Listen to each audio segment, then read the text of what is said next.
It started like any other trip. I had a business meeting in Chicago, nothing out of the ordinary. Just the usual stress of trying to catch a flight that wouldn't be delayed or have the usual inconvenience of long TSA lines. But this time, things were different. I boarded the plane, my briefcase in hand, my carry-on luggage stowed away in the overhead compartment. It wasn't anything special, just a sleek, professional black bag, nothing too flashy. As I settled into my seat, I couldn't help but overhear the flight attendants laughing behind me. They were whispering to each other, their voices loud enough for me to catch snippets of their conversation. "Can you believe it? This is what she brought," one of them said, and I felt a slight pang of discomfort. At first, I ignored it, telling myself it was just idle chatter. But when I noticed their eyes flickering towards me as they spoke, I started to feel a little uneasy. Was it because of my luggage? My bag wasn't extravagant, but it wasn't cheap either. The crew seemed to find it amusing, and I could hear one of them laughing about how I must be some rookie traveler, based on the bag I was carrying. I was trying to brush it off, but I couldn't help but feel humiliated. The laughter grew louder. But little did they know, the woman sitting in the seat beside me, the one with her nose buried in a book, was not just some random stranger. She was my company's largest investor, a person who, until that moment, I hadn't had the pleasure of meeting face to face. I didn't recognize her at first. She had managed to keep a low profile, blending in with the crowd as any regular passenger would. She wasn't in a fancy suit or carrying a bag that screamed wealth.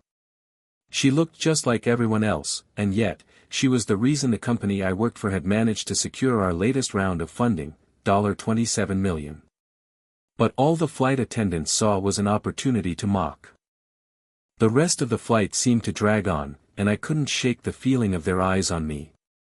Their laughter lingered in my mind, as much as I tried to distract myself with my phone or a magazine. The more I thought about it, the more the sting of embarrassment grew. But I kept telling myself to stay calm. It was just a flight. I had bigger things to focus on. Eventually, we landed in Chicago. As we were all standing in the jet bridge, the investor who had been sitting next to me stood up and adjusted her blazer. She reached into her bag, pulling out a business card, and without saying a word, she handed it to me. "Good luck with your business," she said simply, her tone polite but with an undercurrent of something that made me pause. I didn't immediately recognize the significance of her words, but it wasn't until I reached the baggage claim that it hit me.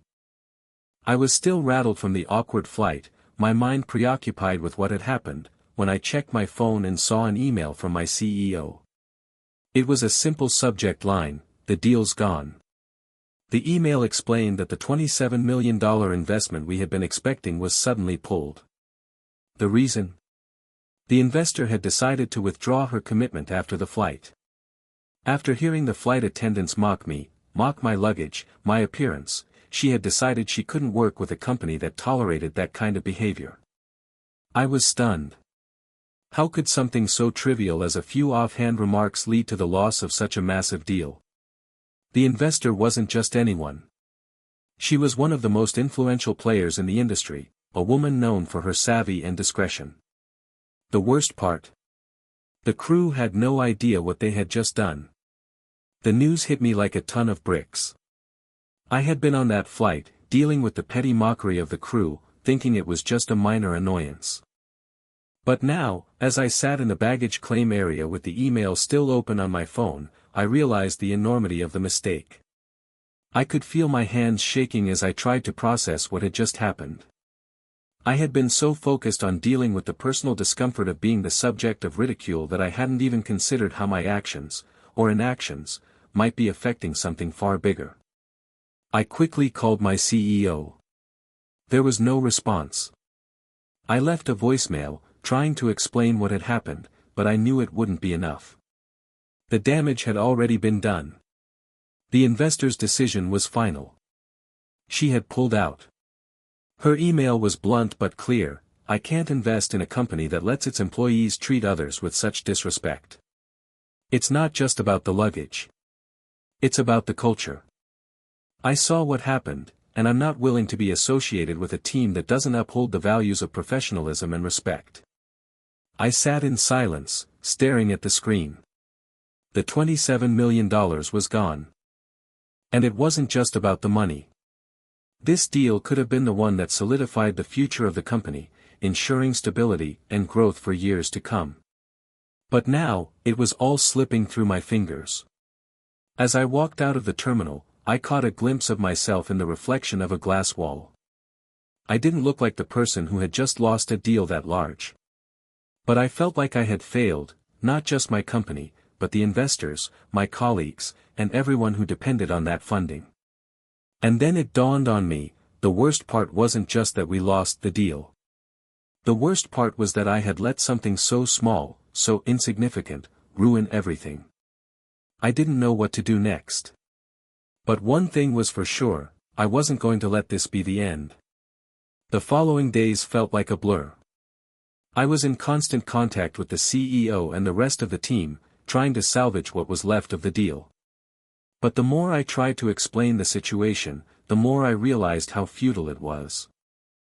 The damage had been done, and no one, least of all the investor, was interested in hearing excuses. But I couldn't let it go. I knew I had to do something. I spent hours trying to track down the flight crew that had mocked me. The more I thought about it, the more it seemed like they needed to be held accountable for what they had done. I couldn't just let them off the hook. Their actions had ruined everything. I didn't care if it was a mistake, they had crossed a line. Finally, after what felt like an eternity, I found the flight attendant's name. With a surge of frustration and determination, I called the airline. I demanded to speak to someone in charge, someone who could do something about this. After a few rounds of transfers and hold music, I finally found myself on the line with a manager. I explained the situation in as much detail as I could, making sure to focus on how their behavior had led to the loss of a $27 million investment. I didn't mince words. It was just some harmless banter, the manager said, trying to brush it off. I'm sure it wasn't meant to cause any harm. I could feel the anger rising in my chest. It wasn't harmless. It was disrespectful. And it cost me everything. You have no idea what that woman was capable of, and now she's gone. Do you have any idea how much damage this is going to cause? The manager seemed to falter for a moment, and I knew I had hit a nerve. But he quickly recovered, offering the usual apologies and assurances. He promised that the staff would be reprimanded, but the words felt hollow. What did reprimands even mean at this point? It didn't change the fact that the deal was gone. The damage was irreversible. As I hung up the phone, I couldn't help but wonder if they even realized the weight of their actions. They had no idea who I was, or who I was sitting next to. They had laughed at my luggage, at something as trivial as that, and now, I was left picking up the pieces of a shattered deal. In the days following the confrontation, the reality of what had happened began to set in. I spent hours in meetings, trying to explain the situation to anyone who would listen. The CEO was visibly upset but remained calm, understanding that there was little we could do to undo what had been done. The investor was gone, and the company had lost a vital lifeline. It felt like the walls were closing in. Every conversation I had seemed to circle back to that one moment, the flight, the laughter, the lost opportunity. I couldn't stop replaying it in my head. The way they'd laughed at my bag, the looks they exchanged as if I was somehow beneath them. It wasn't just an insult to me, it was a direct insult to the vision of the company, to the hours of hard work we had all poured into building something meaningful. I knew I had to keep moving forward. But it was hard. My thoughts kept drifting back to the investor. What could I have done differently? What would I have said if I'd known who she was sitting next to me on the plane? I didn't have the answers. And, as much as I wanted to turn the clock back, I knew I couldn't. What I could do was try to make sure this didn't happen again. I arranged a meeting with the rest of the leadership team, telling them everything I had learned about the investor, the flight crew, and what had gone wrong. It wasn't easy to admit, but it was necessary. I needed everyone to understand that we had a bigger responsibility than just the business side of things. We had to be better, more conscious of the impact we had on those around us. We made a pact in that meeting. A pact to never let something as trivial as mockery or disrespect compromise our future again. I also reached out to the investor, desperate, trying one last time to salvage what little was left. But the response came quickly, and it was final. The decision is made. The trust is gone. As I read her email, I realized that the hardest part wasn't losing the money, it was losing the trust of someone who could have been so instrumental to the company's growth. Trust was something we could never get back once it was broken. But I couldn't stop. I couldn't afford to. As painful as it was, I knew that the best thing I could do now was to focus on rebuilding. I began reaching out to other potential investors, pitching our story with a renewed sense of purpose. This time, I would do everything in my power to ensure that no one would ever look down on me, or anyone else in the company, again. It would take time, but I wasn't going to let this moment define me. Days turned into weeks, and the process of rebuilding began to take root. We had lost the $27 million investment, but I couldn't let that define our company's future. I threw myself into work, speaking with potential investors, refining our pitch, and strengthening the relationships that were still intact. There was no choice but to keep moving forward. One afternoon, as I was sitting at my desk finalizing some paperwork, my phone rang. It was a number I didn't recognize, and I almost ignored it. But something in my gut told me to pick it up. "Hello?"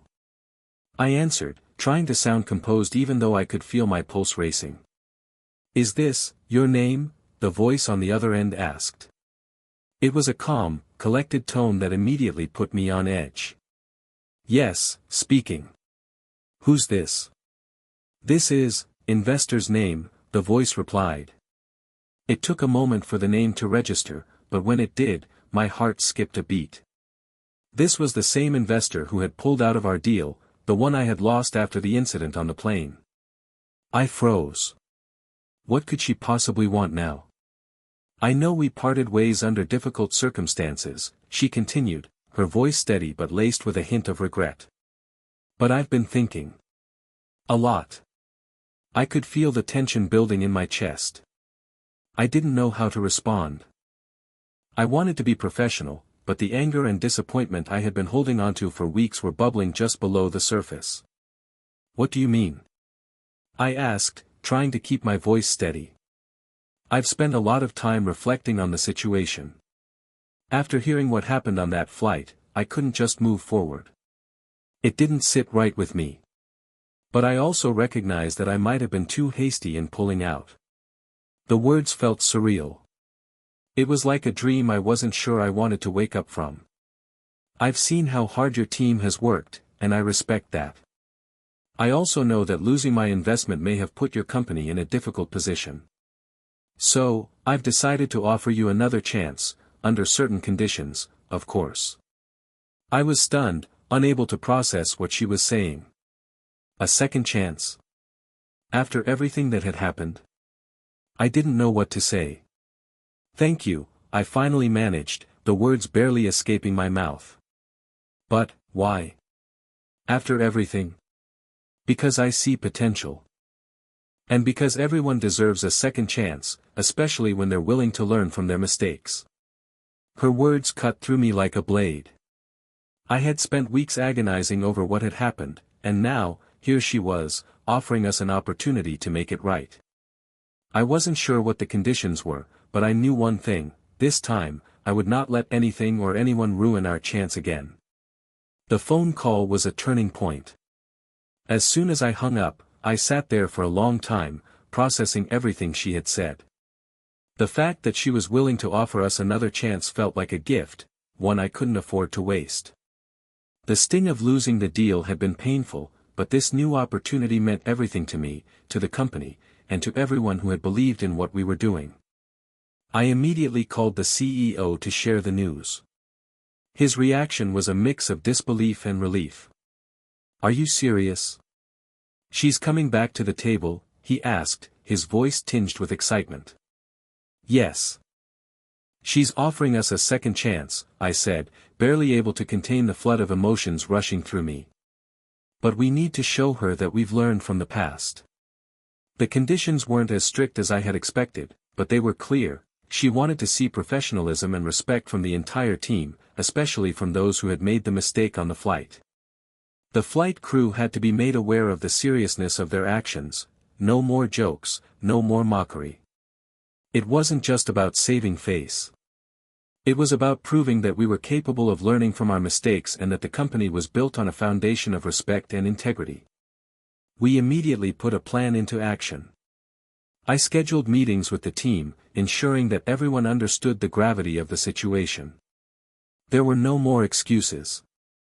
We would run a tight ship from here on out, and no one would ever feel belittled or disrespected again, not by anyone on our team, and certainly not by our partners. The next few weeks were a whirlwind of meetings, apologies, and recalibrating our approach. We made sure to have open communication with the investor throughout the process, updating her regularly on the changes we were making. It wasn't easy. We had lost a lot of trust, and rebuilding that wasn't going to happen overnight. But I could see the difference in how everyone was approaching their work. The culture was changing, and I knew that, bit by bit, we were earning back what we had lost. The day finally arrived when we were scheduled to meet with the investor again. This time, it wasn't just a casual conversation. This was the moment that would determine whether we were truly worthy of a second chance. The meeting was set for late afternoon in one of the most prestigious conference rooms in the city, a place where deals of this magnitude were made. As I stood in front of the mirror in my office, adjusting my tie and running over my pitch in my head, I couldn't help but feel the weight of what was at stake. The entire company's future rested on this one moment. My phone buzzed, interrupting my thoughts. It was a message from the CEO. "She's here. Are you ready?" I replied with a simple yes, though the truth was that my nerves were on edge. The last time I'd seen this investor, everything had fallen apart. The stakes were higher now, but at least we had the chance to make it right. I walked into the conference room and found her already seated at the table, looking calm and composed. She wasn't the same person I had encountered before. She was a little more guarded, a little more calculated. But there was also something different about her. She was watching us, scrutinizing not just what we said, but how we said it. The CEO and I sat down across from her, and we dove straight into the discussion. There was no small talk, no easing into the conversation. It was all business, all about the changes we had made, and how we were ensuring that the culture we built moving forward would reflect the professionalism and respect that had been missing before. I could see her evaluating us as we spoke. Her gaze never wavered, and there were moments when I could almost feel her measuring every word we said. But as the conversation progressed, I began to sense a shift. She wasn't just listening anymore. She was engaging. Finally, after what felt like an eternity, she spoke. "I'm impressed. You've made real changes. And it's clear that you're not just apologizing, you've learned from this," she said, her voice steady but with a hint of approval. "This time, I believe in what you're doing." I felt a flood of relief wash over me, but I kept my composure. "We weren't done yet. We want to make this right, and we want you to be part of that," I replied, trying to keep my tone confident but humble. "This isn't just about money. It's about building something we can all be proud of. And we know we've earned your trust back." She nodded slowly. "I agree. And I'm willing to give you that second chance." I couldn't help but feel a surge of gratitude. It wasn't just about securing the deal, it was about redemption. We had been given a rare opportunity, one that so many companies would never get. We weren't just rebuilding our business, we were rebuilding our integrity. "I'll wire the funds by the end of the day," she continued. "You've earned it." And with that, the deal was back on the table. With the deal back on track, the weight that had been hanging over me for weeks began to lift. The company had been granted a second chance, and now, more than ever, we were determined to prove that we were worthy of it. We had rebuilt our reputation, and that was the most valuable asset we had. Over the next few months, things started to fall into place. The investors' $27 million was more than just a financial boost, it was a symbol of our redemption. It was proof that we had learned from our mistakes and had become stronger because of them. The team pulled together in ways I hadn't seen before, working with a renewed sense of purpose and unity.